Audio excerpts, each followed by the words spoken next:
Did you attend the TWG? I remember the TWG, madam. Mr. Chair, we attended... Yes or no lang po? Yes po, we attend previous meetings po of the TWG. You yourself attend. Mr. Chair, in our office, we're working in a very No, lean this manpower. TWG. This TWG, did you attend? Our office, Mr. No, Chair, I'm assign asking po. you.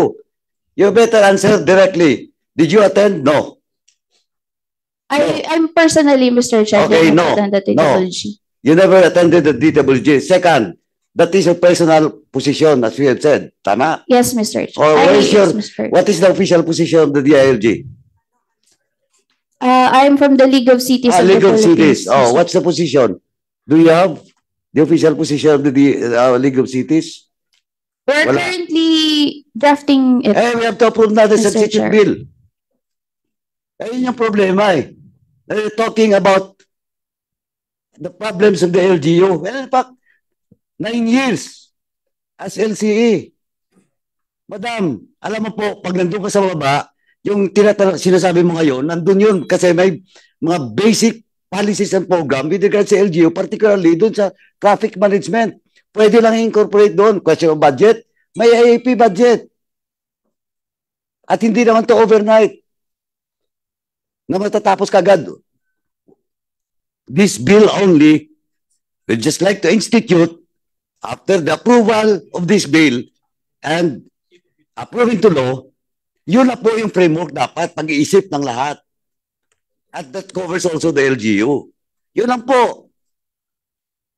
Kasi, alam mo ba magkanong budget ng ng isang highly urbanized city with regards to traffic?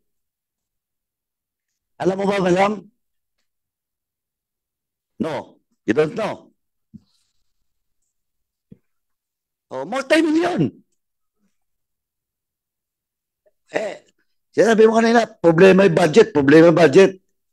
Balikan mo, you check your boss. O sino yung presidente? Alam mo yung head nga ng local chief executive nyo, League of Cities, taga Bacolod City. In my city. Alam ko yung budget. Hindi mo pwedeng gawing na reason yan dito. And you better produce or else we'll talk to your head. Dadalo kayo dito, wala kayong posisyon, tapos upos na kayo. Dapat mapadala kayo ng position paper nyo because today we will approve subject to style and we might consider the official position of the League of Cities. Ano po dito? This is how Congress is working. Next time you better prepare.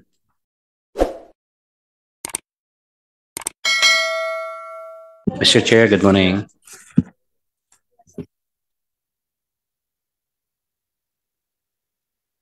Mr. Robert C. Thank you, Mr. Chairman. I just want to add a view from the urban and transport planning field. And it is accepted today that one deficiency in many cities around the world is that we have given excessive prioritization to four-wheeled motor vehicles on our roads. And the Philippines has not been an exception. Today, only 6% of Filipino households are car owners, and in Metro Manila, it is only 11.5%. So car owners constitute really a very small minority. We need to look at roads as being used by all road users, including those who are not in four-wheeled motor vehicles. And this is where this bill greatest value, because it corrects a long-standing deficiency in our practice and in our policy. And I am hopeful that through this bill, we will also align our legislation with national policy. Today, in the Philippine Development Plan, 2023 to 2028, there is a very specific statement, Mr. Chair, that in the hierarchy of road users, pedestrians and cyclists should enjoy highest priority. It doesn't say priority, it says highest priority, pedestrians and cyclists. So when we look at a road, a sidewalk should not be optional. A bike lane should not be optional. And today, all of us Filipinos here, when we go abroad, when we visit other cities, don't we feel, envious about the quality of sidewalks in other countries? And really, it is because of how we have looked at our roads. Here, we have always looked at our roads, ay para sa kotse yan. And we have continued to give priority to motor vehicles. We need to reverse now that prioritization. And this bill is an important first step. Thank you very much, Mr. Chair. Thank you, Mr. C. Any more comments from the members? Mr. Chair. Yeah. In our TWG, I have read here na yung mag-come up for what you call this plans for the bicycle program our DTR NIDA. Did you consider also na mas maganda isama rin natin yung DILG dito? I don't know kung yun kanina ang pinag-usapan. So kasi sa totoo lang we have discussed naman na ang malaking role dito is the LGUs. So dapat si DILG will be included in our team dito, yung within 6 months they are going to issue an IRR, isn't it? So pag wala dito si DILG, mahirapan itong DTR natin and then the NIDA, So dapat kasama dito ang DILG for as part of the team for the crafting of the IIR, based on Section 5, of the proposed measure. So if you are going to consider that, Mr. Chair, I would suggest na kasama ang DILG. Okay. Sige. So sorry dahil medyo late ako. Hindi ko nasundan. So thank you for that. At saka another concern, Mr. Chair, is itong mga incentives din natin. We might be consider also itong mga on the Section 14. Tingnan natin na baka masama na rin yung mga electric bicycles at mga scooters, as part ng incentives under Section 14 din, So we might consider also. So yun lang, Mr. Chair, ang nakita ko. Thank you. Yes, noted, Congressman Spiros. For purposes of incentives, and then the appropriation will be tackled by the Ways and Means and Appropriation Committees, respectively. Okay. Mr. Chair, yes, Congresswoman. Just to add to the comment of Chairman, in terms of Section 5, yung National Bicycle Program, the reason why it's only DTR, DOTR, DPWH, and NEDA, because it's just an overarching national bicycle program that they are going to craft. But Section 6, LGUs are involved. And in the IRR, Chair, we have A to U. So almost all of the in section 21, a lot of the representation will be able to help, and DILG is part of it, aside from other agencies and CSOs, Mr. Chair. Yes, any more comments from the members? The other being none. Mr. Chair, yes, Chair. Just to add, we recognize the difficulty or the difficulties being encountered by local government units, cities, and municipalities in connection with our transport system. But this is not about the past. This is actually about the present and the future. If we look at our roads right now, it's overwhelmed by cars, four-wheeled vehicles, and we cannot continue. There's a limitation to our widening initiatives, no? The government's initiative to further widen the roads. And at the same time, in connection with the SDG committee, we are all asked to reflect, no, what kind of cities do we want to have in the future? So the statement of Mr. C is very, I totally agree that the future cities should not be only sustainable, it has to be inclusive as well. No, so with less than 10%, with more or less around 80% are not considered in our transport planning, it's really high time that we rethink our transport system with SDG in mind. Thank you, Mr. Chair. Yes, any other questions? If there's none, may I hear a motion? Yes, the representative of the cities. Yes, Mr. Chair. First of all po, no, we in the League naman po is very supportive of ensuring that our cities are sustainable, climate resilient, all those things. But of course, our concern din po is on the implementation part already. Kasi yun nga po, sinasabi natin na meron na talaga kasing parang business as usual scenario, and now we're introducing this policy to at least change the paradigm and at the same time ensure that urban planning incorporates yung sustainable lens, for example, and very specific to transportation. So ako lang po, Mr. Chair, maybe on personal note, no, do we have like a national active transport strategy? Because if a national agency would create or develop this kind of plan, then we can already identify then what support should we now give to local government units in crafting their own local active transport strategy. Kasi yung trend naman po ngayon is, we don't work in silos, di ba po? Parang we also consider interjurisdictional impact of policies, for example. So, yun po, siguro kung meron din pong, or maybe if may existing na, then let's improve it and develop it. Kasi kailangan, may mga LGUs po talaga na are also, in a way, interested on paano ba din,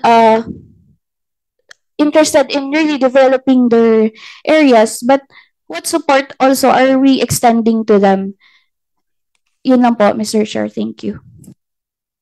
Mr. Chairman, can I be recognized? Just a quick reaction with regards to the position made by the DILG. Well, in fact, did you attend the TWG? I remember the TWG, Madam. Mr. Chair, we attended... Yes or no lang po? Yes po, we attend previous meetings po of the TWG. You yourself attend. Mr. Chair, in our office, we're working in a very lean manpower. This TWG, did you attend? Our office, Mr. Chair, assigned I'm asking po. you. You better answer directly. Did you attend? No. I'm personally, Mr. Chair, Okay, did no. not attend the TWG. You never attended the TWG. Second, that is a personal position, as we have said. Tama? Yes, Mr. Chair. Or Yes, Mr. what is the official position of the DILG? I'm from the League of Cities of League the of Philippines. Cities. Oh, what's the position? Do you have the official position of the League of Cities? We're Wala. currently drafting it. We have to approve na the Mr. substitute Chair. bill. Yun yung problema eh. Talking about the problems of the LGU. Well, in fact, 9 years as LCE. Madam, alam mo po, pag nandun ka sa baba, yung sinasabi mo ngayon, nandun yun kasi may mga basic policies and program with regards sa LGU, particularly dun sa traffic management. Pwede lang incorporate doon. Question of budget, may IAP budget. At hindi naman to overnight na matatapos kagad. This bill only, we just like to institute after the approval of this bill and approving to law, yun na po yung framework dapat pag-iisip ng lahat.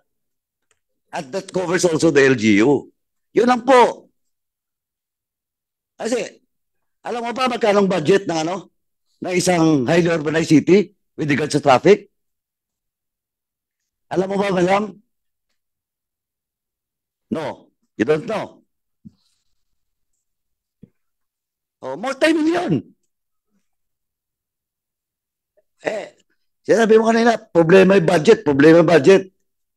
Balikan mo, you check your your boss. O sino yung presidente?